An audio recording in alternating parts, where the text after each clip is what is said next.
身为赶尸家族的传人，我接到任务要带烈士遗体归乡。买不到票的我，无奈带着烈士大哥，报了一个88块钱回家的旅游团。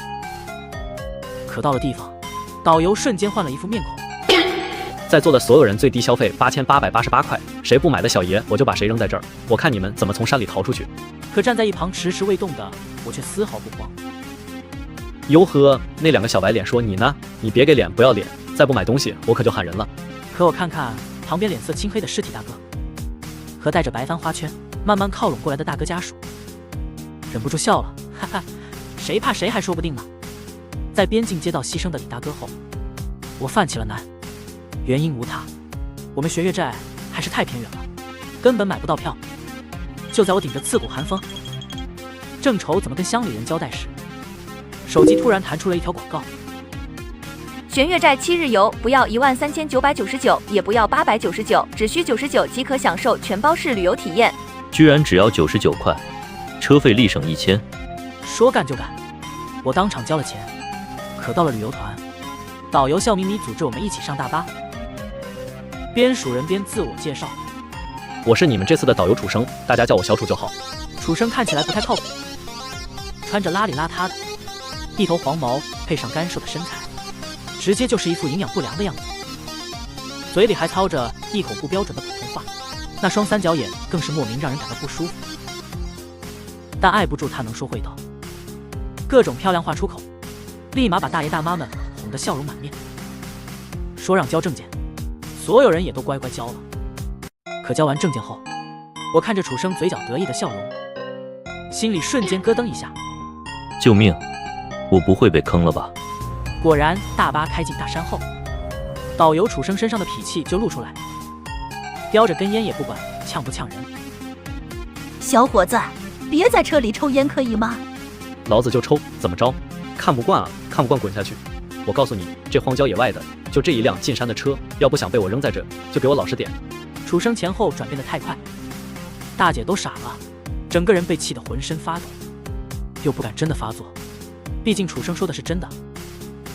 这山里周围绵延一片，全是山车里，氛围一时间有些僵硬。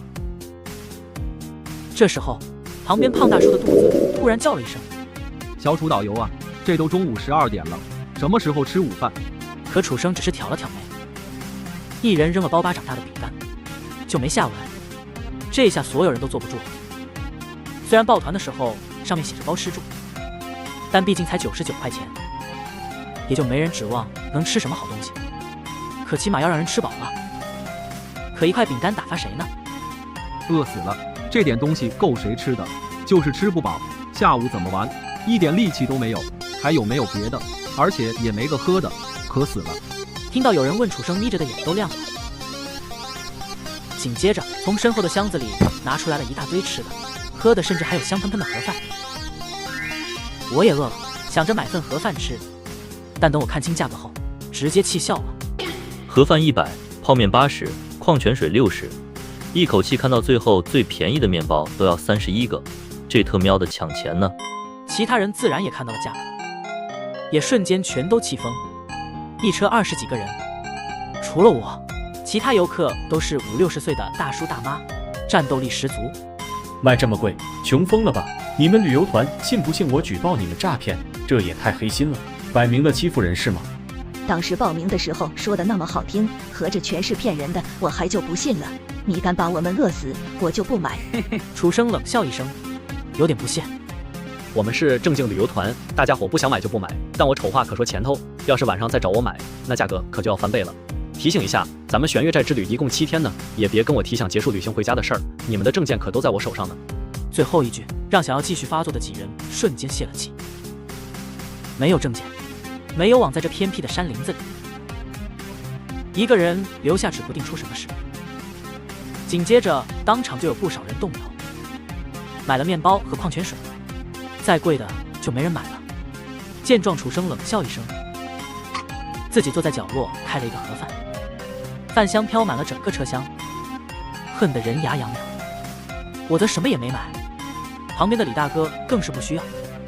这段路我熟得很，最多再开2小时就到镇上。镇上今天刚好有急事，路两边全是密密麻麻的摊贩在摆摊，最中心还有家特产小店，里面摆满了带有玄月寨特色的物件。旅游团的车刚好就停在了这家店门口，可不等众人松口气，好了，这就是玄月寨的特色小镇，大家可以去逛逛，不要分散开来哈。尤其是这家特产店，每个人最低消费8888块。报那些贵的团来也花不了8888，况且这才是第一天。不买就把你们扔在这儿，看你们怎么从山里逃出去。众人骂骂咧咧的进了特产店，只有我和李大哥还站在车门口没动。这时楚生不耐烦了：小伙子，还有你旁边这位，不说话装高手啊！我劝你们别嚣张，等会儿我们都走了，就剩你自己留在这山旮旯里，你可别哭着求我。听见真要把我们留下，我眼睛都亮了。我不是傻子，自己从旅游团偷跑可是要交罚款的。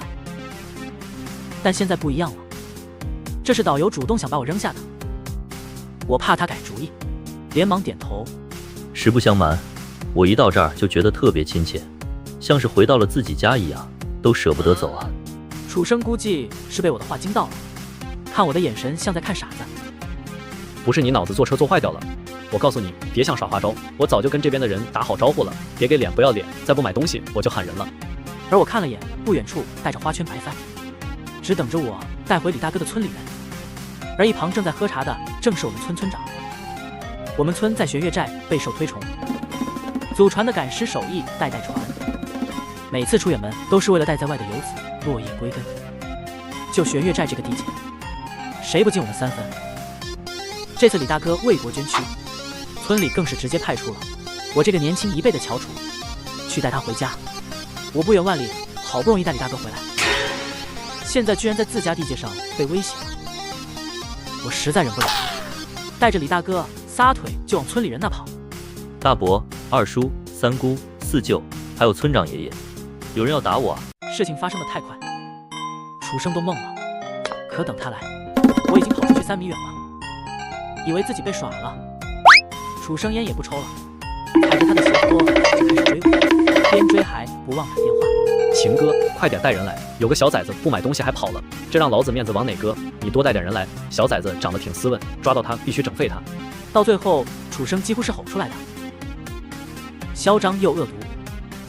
可我回头看了楚生一眼，忍不住冷笑：废物！毫不夸张地说，这玄月寨我说想横着走，没人敢让我竖着走。不说我百十口书百都罩着我，就是我自己武术也是全村第一。至于那秦哥，我更是熟的，不更熟不就是特产店老板吗？他是有点本事，手下养了7、8个小弟，但哪怕是这样，他见了我也要恭恭敬敬地喊我一声庄大师。毕竟我们村才是真正的地头蛇。想跟我拼人脉？行，那我就让你见识见识，到底谁才是真正的地头蛇。我俩动静闹得不小，我爸最先注意到了我，黝黑的脸上立马露出了笑容。乖儿子，爸爸在这，你李大哥呢？听到我的求救声后，他瞬间拉下了脸。哪里来的生瓜蛋子，追着我儿子吗？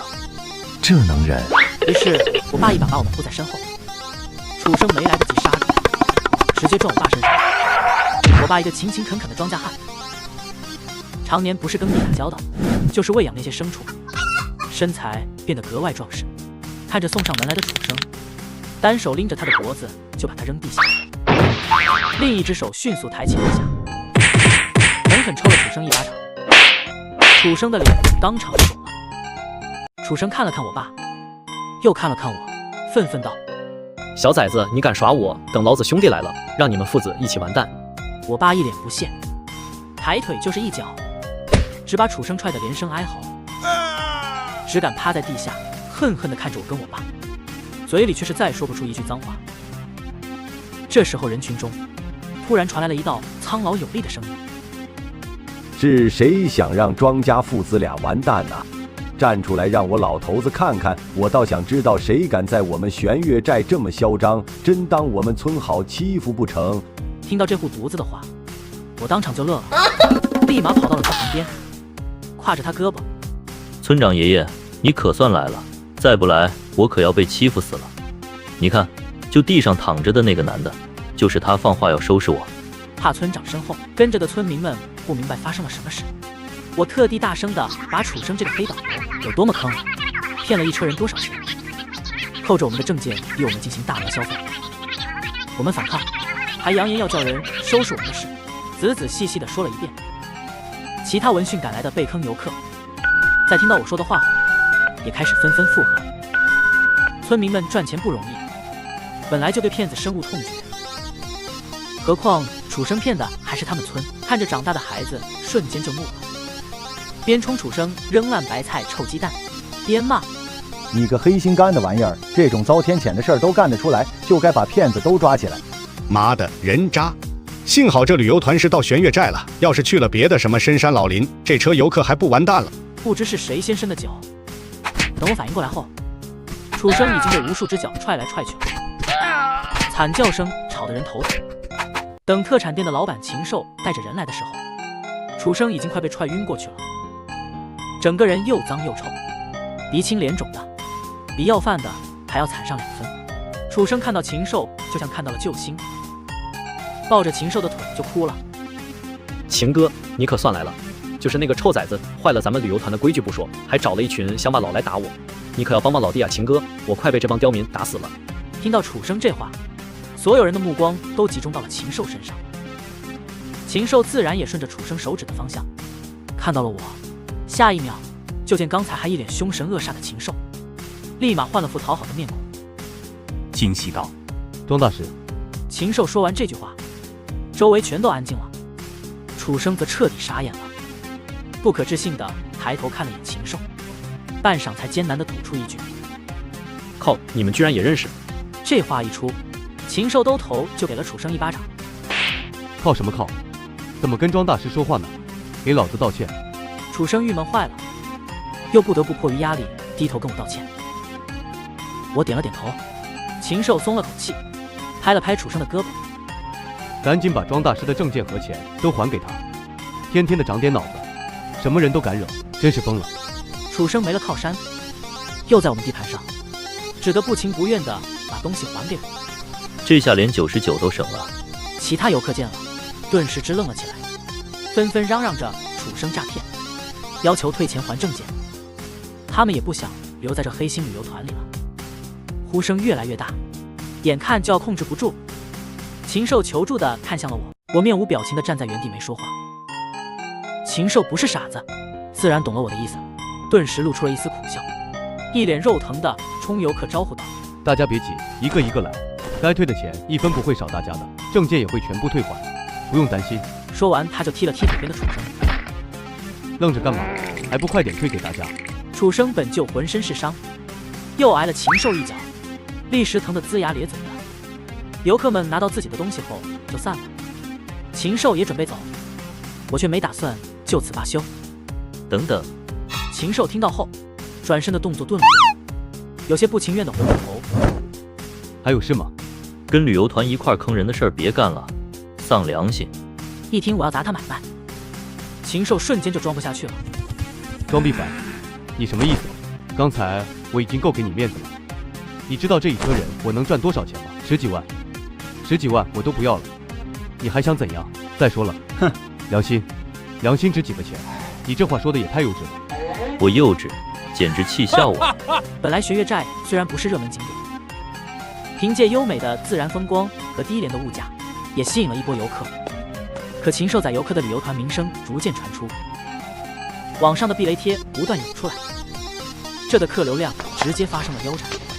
但是既然撕破了脸，我也就不用跟禽兽绕弯子了。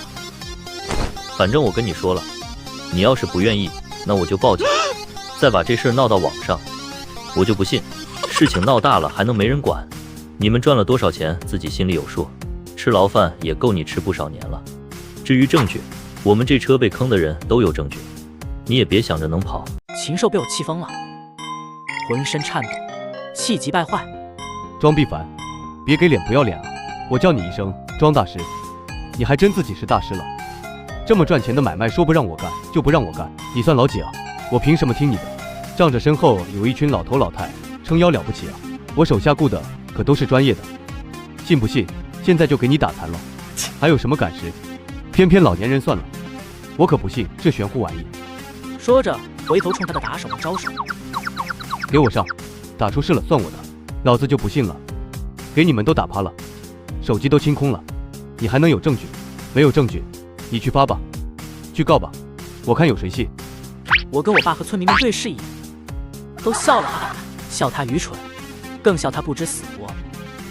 打手们听到禽兽的招呼，全都冲了上来。这些人都是禽兽从外面雇来的，对自己的身手极其自信。只是下一秒，一个青黑色的人影从他们身后闪过，众人就齐齐倒地了。村长连忙对着来人一拜，多谢老祖宗助阵。看着来人青灰的脸色，浑浊不堪的眼瞳，甚至还隐隐传来一股恶臭。禽兽当场就倒吸了一口凉气，连连后退。这不是活人，怎么可能？你们究竟做了什么？就在这时候，我动了踩着底下一众打手的身体，慢慢走向了禽兽。我每走一步，他就后退一步。不知道是村民里谁使坏，故意绊了他一下，禽兽没退几步就摔了。此刻我站在他面前，伸出手轻轻拍了拍他的脸，哼笑道：秦先生好大牌面，竟然引得我们老祖出事。话音未落，禽兽竟吓得两眼一翻，晕了过去。就在村长问我要怎么处理这群人时，警察来了。玄月寨地处偏僻，派出所离这不算近，报警大概需要1个小时才能过来。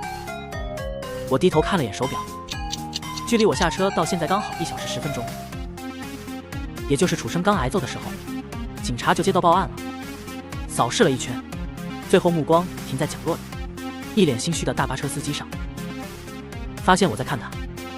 大巴车司机脸色一白，直接跪下了，还刚好跪在了警察的避过之路上。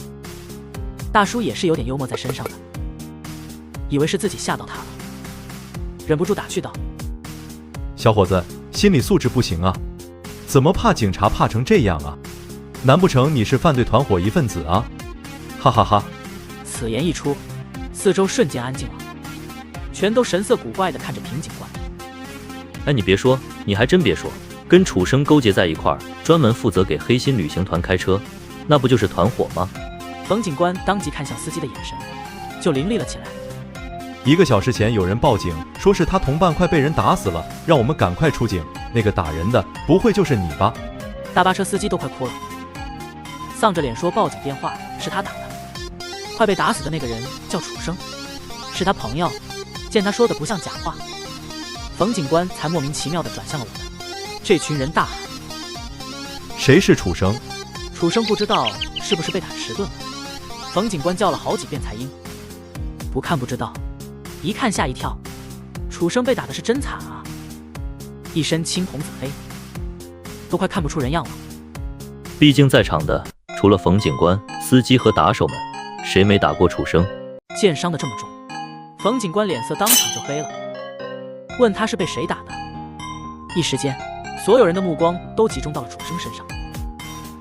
楚生下意识抖了2下，抬头看看我，看看村长，再看看那几十上百个虎视眈眈的村民，最后低头看了眼禽兽及其打手的惨状，默默扯起了一个极其难看的笑容。警察同志，你误会了，我没被人打，我这是自己摔的。冯警官怎么可能相信？又鼓励地拍了拍他那带着脚印的肩膀。别担心，不用怕被报复，说出来就行。我是警察，我会帮你的。楚生都快急哭了。真的，我没骗你，我真是自己摔的，我练8段摔呢。冯警官都被气笑了。好好好。他又指了指那边地下躺着的一堆跟丧尸一样的玩意。那这群人呢？怎么回事？当我瞎还是当我傻？提到禽兽，大家开始装傻。不知道啊，我来的时候他们就这样了。真的，我眼睛一闭一睁，他们就倒地下了，吓死我了。冯警官，你快给看看吧，别是什么传染病。冯警官嘴角抽搐了2下，见没人说实话，他也不兜圈子了，转身对着村长道：许村长，您跟我撂句实话，是不是你们村的人干的？村长爷爷捋了捋胡子，一脸诚恳。怎么会是我们呢？警官，你是知道我们乡下人的最是老实本分，从来不和别人起冲突的。地下那几个啊，是他们遭报应了。坏事干太多，老天看不过眼，收拾了他们嘞。冯警官感觉自己血压都高了，但村长这太极打的也没毛病，没证人，没证物，山旮旯里更是没监控，谁知道他们是不是自己练八段摔摔的？冯警官捂着头让人叫医生，我连忙打断了他，单独把冯警官叫到了一边，把我知道的关于黑心旅游团的事全都一五一十地告诉了他。冯警官越听脸色越沉重，楚生和禽兽这些人干的已经属于刑事犯罪了。安葬李大哥之后，我和冯警官开始查禽兽和楚生的事。禽兽在村子里2年从未出去过，却查不到赃款在哪，所以我半夜带上老祖宗去炸他。没想到还真炸出来了点东西，他居然把钱都换成金子埋在了山里，整整1箱黄金，也不知道坑了多少人。至于楚生，我们把他放了，让他带着司机继续开车回旅游团，到时候一口气端了他们往家，怕他反水，由我负责。看着他车到地方的瞬间，冯警官联合当地警方同时收网。旅游团的负责人没有及时损毁账册，人证物证俱全。同一时间，我在网上发了黑心旅游团一事，引起了超高讨论。有关部门开始顺着评论，大力彻查当地的黑心旅游团。更令人惊讶的是，警察把楚生和禽兽等人抓捕归案后，才发现禽兽本身就是个在逃杀人犯，躲到了玄月寨，又开始干些犯罪的勾结。法院判得很快，数罪并罚，禽兽直接死刑，其他人也要坐穿牢底了。